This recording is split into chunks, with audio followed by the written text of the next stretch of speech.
y'all? It's Metaphor, back for more to kick the raw, represent everyone's you and I verse.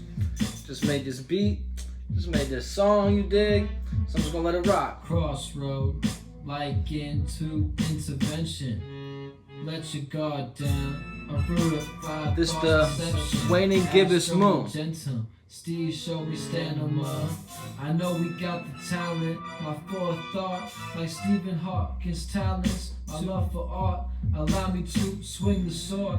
And Arthur, 2 E's. I'm like Excaliburs. Ride slow, homie. Check your brake pads and calipers.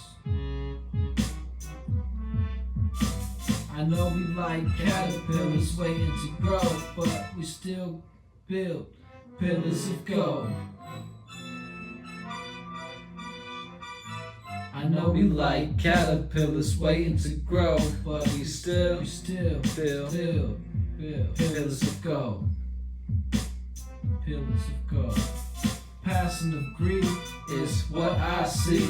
World in your hands, you have your dreams to live out. But if you point the map out in the process of past endeavors, made you think like you have forever. I'm like, alright, so y'all gonna get a little peep of that, you dig what I'm saying? But this is the waning gibbous moon in Sagittarius, but the sun is in Taurus, you dig what I'm saying? So with that being said, it's a 150-degree angle between the moon being in Sagittarius, which is the waning gibbous moon, to the sun in Taurus, you dig what I'm saying? So it's a 150-degree angle, which in astrology we call a quincunx, you know what I'm saying? Or an easier way to look at it is a misunderstanding, or a in conjunction is another word we utilize for it, you dig what I'm saying? So that's at a 150-degree angle. So it's waning misunderstanding, you know what I'm saying, of an extreme feeling while shedding the past feelings and patterns through stable actions. So really what I'm getting to say is, like, you know what I'm saying, those emotions that you had whenever you created that new moon, you know what I'm saying, whenever we had that new moon, and those new experiences, at this time you're going to misunderstand them. You know what I'm saying? So it's going to be like you're going to be having to shed some things, the things that you feel extreme about, things that you feel too extreme about, certain things that aren't even actually utilized. You can't actually create a stability with. You know what I'm saying? Those are the things you're going to want to shed, kind of thing, like that. You know what I'm saying? So it's going to be extreme feelings of stable actions. So the question you can also ask yourself is, what does one have knowledge of, and what is it stabilized through? You know what I'm saying? So how do you utilize your knowledge and wisdom, and how do you utilize what you feel extreme about to create stability through that? You know what I'm saying?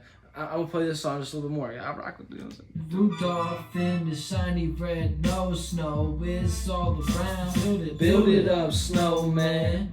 Kendrick said, Indian said, the key is land. You should invest. Action with so much withdraw. Constantly conscious, punch like blast like C4. Hot facts, my tactics, a master. I'm master teaching. You know what I'm saying? But yeah, so yeah, I just like that song. You know what I'm saying? Be playing in my head, you know what I'm saying? It's like, oh, dun dun dun dun dun dun dun dun dun dun. Yeah, that shit fire. You know what I'm saying? But yeah. So we can look at it like this though. If you got Sagittarius in the first house, so you're Sagittarius rising, at this time you're going to be having a misunderstanding to the Taurus being in your 6th house. You know what I'm saying? So your first house being Sagittarius, you're going to have that misunderstanding to your patterns and what you're worried about and what you're creating critical actions about, kind of thing. You're having a critical action upon your personal affair of feeling extreme. You have this extreme feeling in your personal life and your personal affairs, and due to that, it's kind of throwing off your schedule. So at this time, you want to be able to harness that extreme feeling and be able to say, okay, what things can I shed that actually aren't beneficial to my routine and pattern and my status? You know what I'm saying? What are things that I shouldn't really worry about? So at this time, it'll be the 1st and the 6th house will be that misunderstanding. The 2nd and the 7th house will be that misunderstanding. So Sagittarius in the 1st house will have a misunderstanding to Taurus in the 6th house. And then for the Scorpio rising, having Sagittarius in the 2nd house, they're going to be having that misunderstanding to the 7th house. And then we have the Libra rising, having the Sagittarius in the 3rd house, they're going to have that misunderstanding to the 8th house. And then the Virgo rising, they're going to have that Sagittarius in the 4th house, which will be a misunderstanding to the 9th house. So, and then so on. The Leo rising will have the Sagittarius in the 5th house, and they'll have that misunderstanding to the 10th house. So think about it, it's like 5 spaces away. 3 times 5, 150. And, well, 30 times 50, 30 times 5, you know what I'm saying, is 150. So think about the 5 spaces of 30 degrees, you know what I'm saying, that's what's that space that we're looking at right here. So the 1st house, Sagittarius in the 1st house.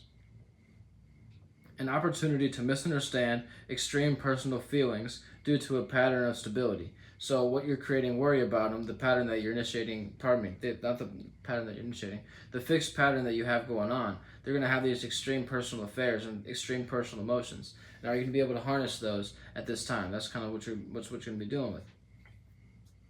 Scorpio rising, having the Sagittarius in the 2nd house. An opportunity to misunderstand extreme values of stable relations. So what you're trying to relate to, you're creating an extreme value system through that. You know what I'm saying? You have these extreme emotions to actually accommodate that. So at this time, you're either going to have stability through your relationship, and they're going to say, okay, you know what I'm saying, these things that you extremely value, we can accommodate that, or it's not accommodatable. So it's creating instability. So that's the way I look at the higher and lower octave of where you're at for Sagittarius in the 2nd house. Then for the Libra rising, this will be Sagittarius in the 3rd house. They'll have that misunderstanding to the 8th house. An opportunity to misunderstand extreme feelings for environments through transformative stability. So like it's either you're having a stability that's actually, you know, you're transforming the right things and it's becoming a stable thing, or you're creating instability through that transformation. And your environment is witnessing that. You're experiencing these extreme emotions in your environment. And in turn, that's creating so much transformation in your 8th house and what's going on behind the scenes. So like try not to be so chaotic in the environment kind of thing at this point in time. And that's for the Libra rising. And then for the Virgo rising, they're going to have the Sagittarius in the 4th house. An opportunity to misunderstand extreme private emotions through stable wisdom. So that 4th house is misunderstanding to the 9th house. And what you have going on in your private life and what's close to your heart and those emotions are creating a misunderstanding for the knowledge and wisdom that you actually utilize. Like, okay, you know what I'm saying, this thing happened in my private life, should I actually equate that to my whole entire 9th house experience whenever the sun is in Taurus? You know what I'm saying? Sun is like halfway through Taurus, you know what I'm saying? So keep that in mind. At this time, this is a time like, okay, you know what I'm saying, you think about it, like that was 2 weeks have occurred from that new moon, and now we're figuring out what we need to shed through these 2 weeks, you know what I'm saying? And that's what the full moon, the after effect of the full moon can help us comprehend. And like we accumulated for the new to the full moon, and now we're kind of trying to do like protection spells, kind of try to hold on to the things that we actually liked to go through, and those certain things, those certain desires that were creating stability, and those certain internal patterns that were creating stability. And we created a new phoenix out of that, and now we have a knowledge and wisdom to utilize about it. You know what I'm saying? That's what that Sagittarius energy is helping us out after that Scorpio full moon. So like I say, the sun being halfway through Taurus, now we should be, you know what I'm saying, if you have that 9th house transit in Taurus, right now the sun's in Taurus, you should be gaining a knowledge of wisdom, a unique knowledge of wisdom as well, because it's just about to pass over Uranus, if I'm not mistaken, if it hasn't already. So, the Leo rising with Sagittarius in the 5th house is going to be the misunderstanding to the 10th house. So, an opportunity to misunderstand extreme expressions through stable status. So what you're expressing is either creating, it's the extreme expressions that you're, expressing kind of thing, this childlike expression that you have, is either you're feeling comfortable with that and it's creating a good status for you, or it's not beneficial, it's not actually creating a stable status for you. So you know what I'm saying, those are the certain childlike expressions that actually aren't beneficial. Those things you need to shed. For me, I have that Sagittarius in the 5th house, so it's like those certain knowledge and wisdom that actually weren't beneficial for my status, those are the things I need to shed at this time, for example. It's like my childlike expression of wanting to learn and know certain things and know things for myself. Those are the childlike expressions that I'm utilizing right now, and also and being able to teach people. I've always liked to be able to show somebody something new, kind of thing. That's always been my thing. And also be able to show somebody, hey, this is what you got going on, but this is the right path to actually, get to your destination. You know what I'm saying? I've got too many destinations that I've been looking towards, you know what I'm saying? So I got proof in the pudding. But yeah. For the Cancer rising, they're having Sagittarius in the 6th house, and it'll be an opportunity to misunderstand extreme patterns or want to be stable. Pardon me.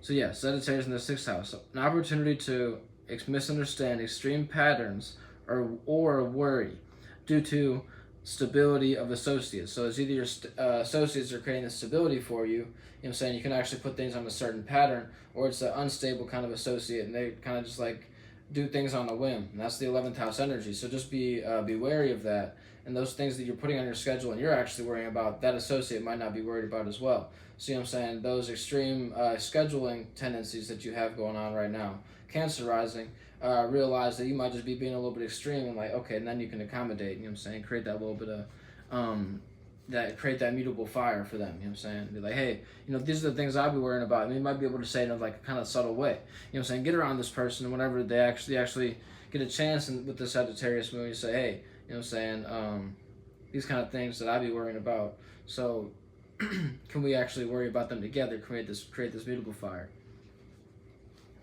And then for the Gemini rising, they're having the Sagittarius in the 7th house, which will be the in conjunction to the 12th house. So an opportunity to misunderstand extreme relations or ways of relating through a stability of a dream. So it's like the Gemini is just creating things in their mind and creating knowledge and wisdom in their relationship and saying, hey, you know, we could relate to these certain things. And it's like, oh, this will actually create a dream in their mind. This will create these ideas, and they're creating this illusion through this stable action of like, oh, you know what I'm saying, we could actually relate through these things. They're trying to spark this in the other people, everybody in their 7th house kind of thing right now. So they're just kind of being extreme with their ways of relating. So don't be too extreme at this time, Gemini. And then for the Taurus rising, wait, hold up, I got it flunked out. Do I got it flunked out? My bad, yeah. So for the Taurus rising, this will be with Sagittarius in the 8th house, and they'll have the sun in the 1st house, right? So an opportunity to misunderstand extreme secret emotions or extreme transformative emotions through stability of personal affairs. So it's either what you got going on in your life is either creating things that you've transformed for the beneficial nature of your personal life, or it's non-beneficial for your personal life. So this time you want to shed those certain things and transform the things that aren't beneficial for your personal life and personal affairs. So for the Aries rising, they're having Sagittarius in the 9th house, which will be in conjunction to the 2nd house.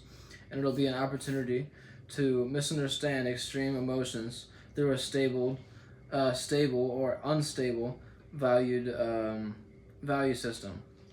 I think, yeah. Value, okay, sorry. My bad, I flunked it out. I wrote something different. But it's also kind of the same kind of energy, but I'm gonna iterate it the way I wrote it down. An opportunity to misunderstand extreme emotions through a stable valued action. So it's either creating stability or instability through what you value. At this time, and that knowledge and wisdom, you might have to switch it up and quit being so extreme about the type of thing that actually is non-beneficial. Be more extreme about the thing that actually benefits your value system and what you value.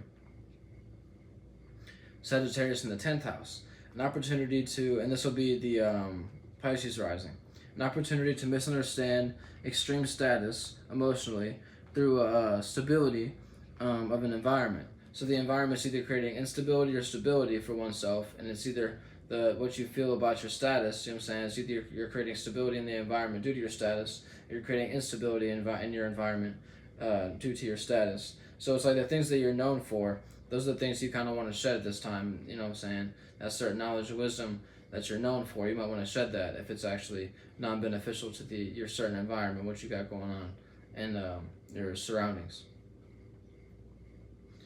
And it's creating instability. So you want to just be more stable, really, is the key with the Taurus in the 3rd house. After the Pisces will be the, am I flunking out? We had Aries, yeah, then that's the Pisces. Am I flunking out? We went Sagittarius, that's the Leo, that's the Cancer, Gemini, Taurus, Aries, Pisces. Yeah, Aquarius, and then Cap. Yeah, okay, that makes sense. I'm flunking out in my mind. So with the 11th house, the Sagittarius in the 11th house, this will be for the I want to say the Aquarius risings. And you'll have, or am I flunked out? Hold up. This is the 10th house. Would be, think about Sagittarius. Then the 12th house would be Scorpio. The 11th house would be Libra. Or am I flunked out? Hold up. I might be flunked out. Because I ain't write it down. That's Aries, that's Pisces. Okay, yeah. So we on Aquarius. Yep. Aquarius has Sagittarius in the 11th. So then the 10th house would be Capricorn. Okay, I mean 12th house would be Capricorn. So yeah. My bad. Little flunk out right there. But so the Aquarius rising is having an opportunity to misunderstand extreme associates through private stability. So either what's going on in your home life is either creating instability or stability, and you either need to get with associates that you can actually talk to about it, and actually talk to about what you got going on and your home life kind of thing, and like you're having these direct extreme conversations within the group. So it's like this is kind of like a group therapy kind of energy right now. So like if you really feel that extreme about your home life, you know what I'm saying, you might want to utilize that. But if not, then you just want to kind of talk with your group and your people who you're close to.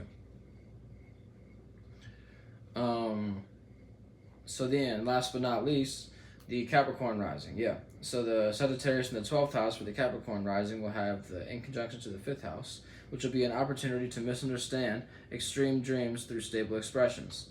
So the stable expression that you have going on is either the dream, which you have like a dream of like, okay, how else could I be stable about this? And this extreme dream kind of thing is either creating stability or instability in your expression. So just kind of keep with the program kind of thing, Capricorn rising, and stick to the script. And that knowledge and wisdom that you have and that dream and illusion that you're in, it's real Neptunian. So just kind of see like, okay, ways that I could maybe drop some knowledge in here, and that seed could actually be planted, and then that Neptune seed, you know what I'm saying, they could end up sprouting at a certain point in time, whenever it's time, and they might not even realize that it was, me that planted that seed.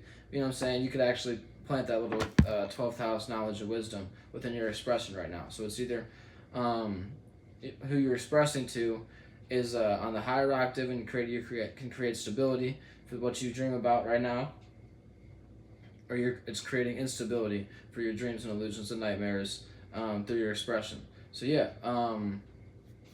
the key here I would really just say is, like I say, kind of stick to the script and see what expression you've had going on, and is it beneficial or non-beneficial. And you see, like in that dreamlike realm, like, okay, was I in an illusion about how I was expressing myself, or was it actually a good expression? So like, did it benefit oneself or non-benefit oneself? And that's where you can kind of find the higher, that's where you can find the higher and lower octave for your Capricorn rising.